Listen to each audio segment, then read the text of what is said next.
Hi friends, welcome back to amazing world channel. ఎలా ఉన్నారండి మీరందరూ? నేనైతే చాలా బాగున్నాను. మీరు ఎలా ఉన్నారని కూడా కామెంట్ సెక్షన్లో కామెంట్ చేయండి. ఇప్పుడు బ్లౌజ్ హ్యాండ్స్ని పర్ఫెక్ట్గా ఎలా కటింగ్ చేసుకోవచ్చు ఇప్పుడు మీకు క్లియర్గా చూపిస్తాను.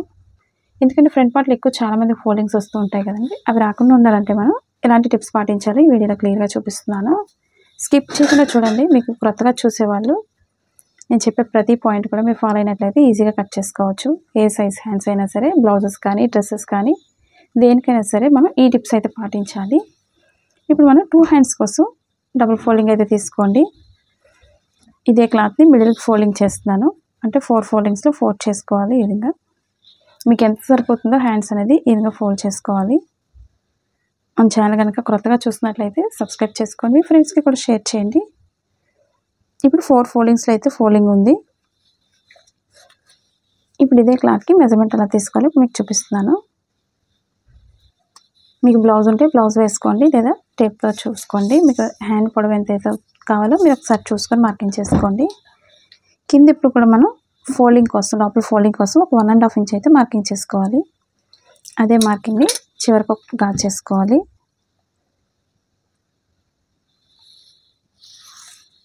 ఇప్పుడు మార్కింగ్ దగ్గర నుంచి హ్యాండ్ పొడవు తీసుకోవాలి. మీకు పొడవు అనేది ఒక 5 ఇంచెస్ తీసుకోవచ్చు, లేదా 6 ఇంచెస్ తీసుకోవచ్చు. మీ ఇంట్రెస్ట్ని బట్టి మెజర్మెంట్ అయితే పొడవు అనేది మార్కింగ్ చేసుకోండి. నేనైతే ఒక 5 ఇంచెస్కి నార్మల్గా ప్రతి ఒక్కరు వేసుకునే సైజ్ అనేది 5 ఇంచెస్. ఒక 1/2 ఇంచ్ అనేది పైకి మార్కింగ్ చేసుకోండి ఖర్చు కోసం. ఇక్కడ కూడా ఒక మార్కింగ్ అనేది డ్రా చేసుకోవాలి.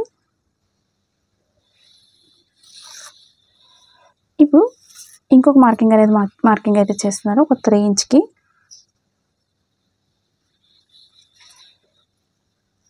ఇది చంక భాగానికి వచ్చే విధంగా డ్రా చేస్తున్నాను.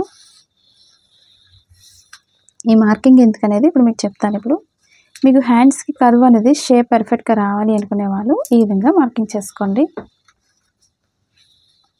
అసలు బేసిక్స్ రాని వాళ్ళు కూడా ఈజీగా మార్కింగ్ చేసుకోవచ్చు హ్యాండ్స్ని. ఇప్పుడు ఈ 3 ఇంచెస్ ఎందుకు పెట్టాను అనేది ఇప్పుడు మీకు చూపిస్తున్నాను. ఒక 1.5 ఇంచ్ అనేది షోల్డర్ దగ్గర మార్కింగ్ చేసుకోవాలి. ఇప్పుడు ముందుగా మనం హ్యాండ్ లూజ్ ఎంత తీసుకోవాలి కింద హ్యాండ్ దగ్గర.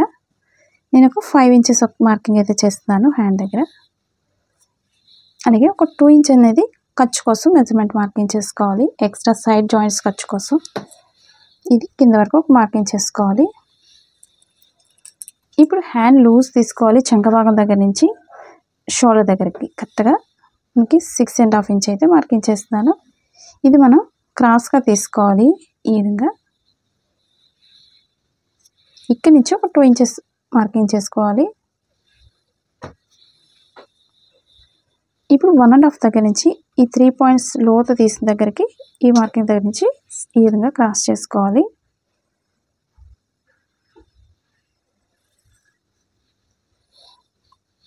అలాగే కింద కూడా మార్కింగ్ అయితే చేస్తున్నాను క్రాస్గా. ఈ మార్కింగ్ దగ్గర నుంచి ఈ చివర మార్కింగ్ దగ్గరికి డ్రా చేసుకోండి. ఇది మనకి ఎప్పుడు కూడా మనకి షోల్డర్ చంక భాగం దగ్గరికి వస్తుంది. మనకి ఈ మార్కింగ్ దగ్గర నుంచి ఇప్పుడు ఈ విధంగా రౌండ్ చేసుకుంటూ షోల్డర్ దగ్గరికి అటాచ్ చేసుకోవాలి.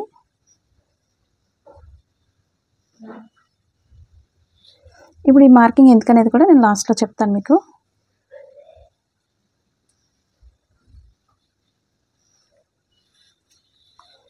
ఇది ఎక్స్ట్రా అనేది ఖర్చు. ఇది ఇప్పుడు చుట్టూరు కూడా ఎక్స్ట్రా అనేది కట్ చేసుకోవాలి.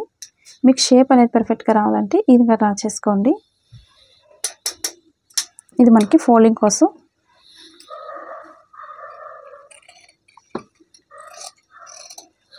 మీకు చాలా పర్టికులర్గా ఈ విధంగా మార్కింగ్ అయితే చూపించాను. మనకి కరెక్ట్గా స్టిచ్చింగ్ పాయింట్ దగ్గర నుంచి సైడ్ జాయింట్స్ అయితే వేసుకోవడానికి మార్కింగ్ అనేది. ఇప్పుడు ఇక్కడి నుంచి మనం ఈ విధంగా డ్రా చేసుకున్న దగ్గర నుంచి కట్ చేసుకోవాలి. షోల్డర్ దగ్గర కూడా కరెక్ట్గా చూసుకోండి. మన హ్యాండ్స్ జాయింట్ చేసేటప్పుడు ఎప్పుడు కూడా మనకి షోల్డర్ మిడిల్ పాయింట్ అనేది కరెక్ట్గా షోల్డర్స్ దగ్గరకు రావాలి. అప్పుడే మనకి హ్యాండ్స్ అనేది పర్ఫెక్ట్గా వస్తుంది.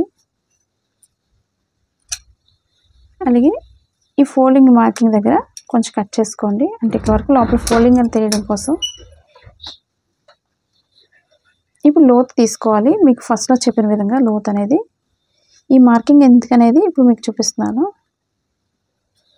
2 హ్యాండ్స్కి కూడా లోతు అనేది ఇప్పుడు ఈ మార్కింగ్ దగ్గర నుంచి లోతు ఈ విధంగా డ్రా చేసుకున్న దగ్గర కట్ చేసుకోవాలి.